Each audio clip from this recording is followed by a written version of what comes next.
Ar pasiruošęs tapti rūšiavimo čempionu?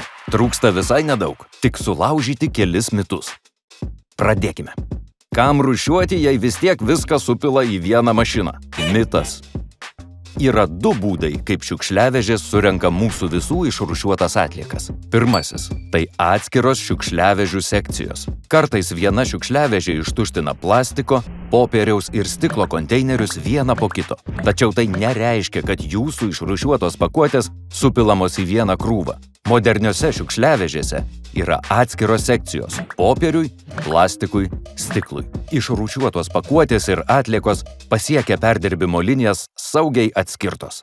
Antrasis – atskiri maršrutai. Ta pati šiukšliavežė vieną dieną gali važiuoti tuštindama tik popieriaus konteinerius, o jau kitu reisu tik plastiko ar tik stiklo konteinerius. Taigi ir šiuo atveju išrūšiuotos pakuotės nesusimaišo.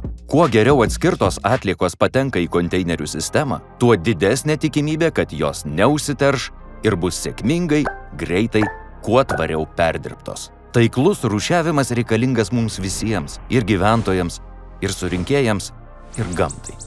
Už Lietuvą rūšiavimo čempionė. Daugiau apie taiklų rūšiavimą rūšiavimoabc.lt